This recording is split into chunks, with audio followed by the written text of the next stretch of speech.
Her story, his story, my story, the story, your story, a story. All these statements about story are accurate, not just he said, she said, they said, I said, those who wrote it down said, but what is the context? The setting, type, category, the genre. For all these matter in story. So what is the genre of the current story of your life? Is it a mystery, a thriller, a comedy, tragedy, adventure, romance, sci-fi, fairy tale, an historical novel, or horror story? Speaking of horror stories, about 8 years ago, Ron and I were camping across the southern states in Georgia, Florida, and returning to Louisiana. And we went back to a campground outside New Orleans, the Fontainebleau State Park, where we had been before. It was during Mardi Gras, which we enjoy very much during the day, but not so much at night. And we get out of New Orleans before dark and we camp away from the city. This had been a very quiet state park. As it happened, I was reading a novel by Stephen King. I can't think of the name of it, but it was about these evil alien campers who had most expensive and lavish motorhomes, and they were traveling all over the southern states, capturing unsuspecting people to use them for organ donor parts. And I must say, when we pulled into the campground with our pop-up camper, and we're surrounded by these huge rigs where the owners only came out at night, and they all shared a secret handshake, I thought I was living that Stephen King horror story. Therefore, when I think of what genre my or our lives are right now, the context, the environment, the surroundings, and the people who are populating our days and nights sure inform the category and the story we are telling. Do you feel like you can control or shift the story you are in? Are you enjoying the plot and scheme? What would you shift? And do you know how to do that? Well, I believe that Unitarian Universalism is a religion that has the potential to have us transform our story and to be engaged in life in new ways.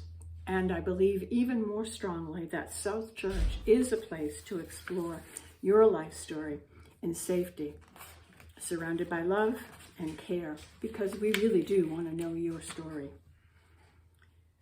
So much of our story is the personal story of what has been from birth. How many of you are or initially went into careers or made life choices because it was the family expectation? What a ridiculous question we were asked when we were younger. What do you want to be when you grow up? Grown up, I guess. But anyways, ridiculous question. In 1964, I was assigned an essay titled 1984. The assignment: write a story about your life as if you were living it now in 1984 in the career that you will be practicing. And I wrote that I wanted to be a medical technologist, and I was a medical technologist who was trying to treat a family who were sick with an unknown disease that I was supposed to discover and diagnose. I imagined in my essay that they had trichinosis from eating poorly cooked pork. I, of course, saved them, and that was one of my first savior stories. We do live them too, don't we? Well, two things. The closest I ever got to trichinosis was when we raised pigs for food back in the 1960s, but I made sure I cooked the meat till it was completely safe. And as for savior stories, I have come to learn I can offer my experience, my strength, wisdom, if I even have that, and my ultimate attention, but I cannot save anyone. I can only be with someone. I can only be with someone who is suffering. But those family stories linger long and have held more than a few persons to pursue careers that have absolutely no passion for. And if they stood up and said they weren't following the family story, there was a fair amount of pushback, pain, and alienation. Have you shifted the plot line that was part of your expected family story? It is hard, isn't it? And this reminds me that more often than not, there are many stories going on at the same time. I think of our nation's story. We seem to be caught in a historical novel that has two or more major plot themes. The first is the theme that we are a Christian nation built on Christian values, a nation that will usher in a new Jerusalem and will make citizens fit a certain mold of perfection. And of course, it is a white, Anglo, Eastern European line that speaks a common language and believes and lives out a common storyline, formed as a Christian nation. God save us if this is so. The other theme is one rooted in reality and fact, and it is that we are a nation built upon slavery and the bloods and bodies of African American men, women, and children. And the story began in 1619, even before the Mayflower landed.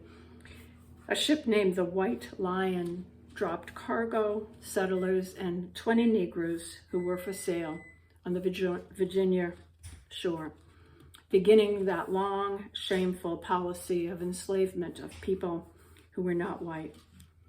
And not only the enslavement, but the dehumanization process, the systemic racism, the laws, the structures that continue to fuel the horror stories so many BIPOC people are living. Environmental degradation is most visible in poor and Black areas, as are the ravages from COVID in communities of color, with the death and destruction that accompanies this virus as it continues to rage, unseen, morphing, killing, and destroying families, affecting businesses where there is a heavy population of BIPOC folk. Continuing the horror story are the deaths at the hands of police who must be held accountable and who must be trained differently, who need to adopt community policing practices and to learn how to offer mental health, addiction recovery, and care services.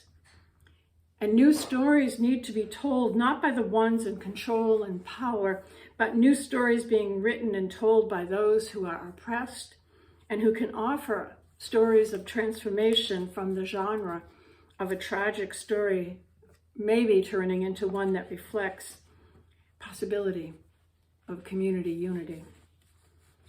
Now, that reality story of our nation built upon slavery is told in a book I just read, 400 Souls, by Ibram Kendi and Keisha Blaine. The book is full of stories, painful stories, interesting stories, but they all dispel the myth that we Americans are inclined to tell about our past, as this paragraph reveals from page 81 by the author Kay Wright. The myths Americans tell themselves about the past, that it is distant, that people did bad things out of ignorance rather than malice, and that the good guys won in the end. These stories encourage a false faith in the present. And as the story about our nation goes, so do the stories about our personal lives.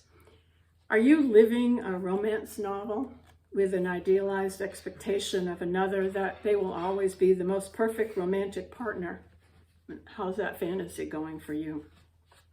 Instead, the reality story is that we must learn and adapt and change and modify. When I meet a couple to plan a marriage, I have two things I advise them on. One, I say to them, life is very upsetting and life is very hard. And there are things going to happen in your life, and I have a suggestion for you. When bad things happen, don't you both get upset at the bad time. One of you needs to be an anchor for the other. Now, you can both take turns and freak out, but if you both lose it at the same time, you'll sink. And secondly, I ask them to tell me how their beloved wins and settles a disagreement. And when they tell me, I say, if you can live with that, you will learn how to make it through the hard times, because the way of settling differences isn't going to change. As a friend of mine remarked about getting old and partnerships, rarely do you or your partner change. You only get more so. And our romance story can be an emotional roller coaster, hot and cold emotions and working out issues with parents and siblings and children and early childhood joys and pains and struggles. And I also remind the couple, as I remind all of us, that there are a lot more than 2 people in a marriage. At a minimum, there are 8. And that brings me to another thought. Remember that in any given day, we can affect up to 1 to 500 people. Think about it.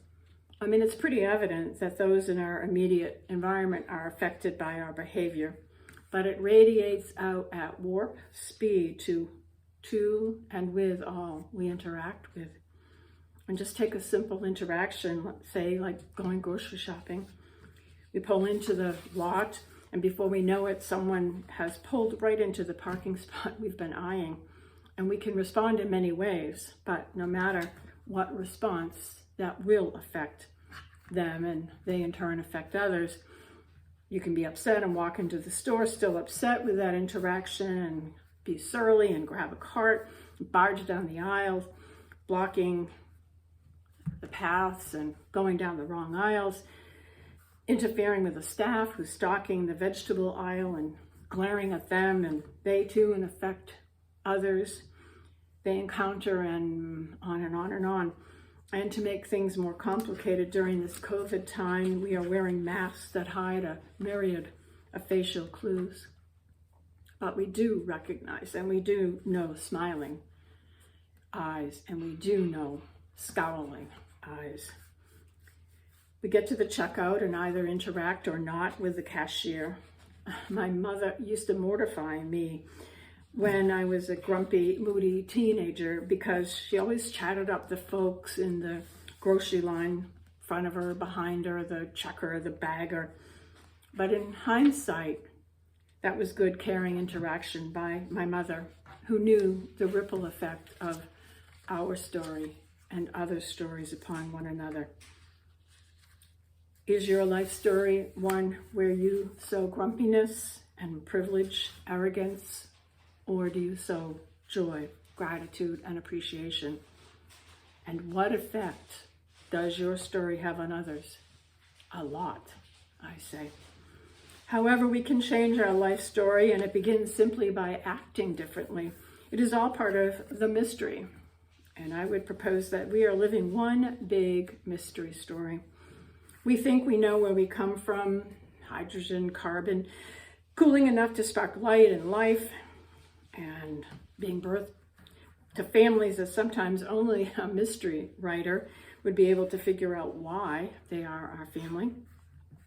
And then living a life of many genres, fairy tales, adventure stories, historical fiction, thrillers, romantic fantasies, comedy, tragedy. All stories are real, and they are real life dramas, and they are ours.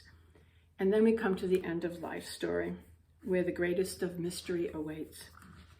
Your story, my story, the story, a story, all unique, all special, all interconnected, all open to interpretation, and from my perspective, best lived out in relationship with others. Share your story. I am waiting to hear it.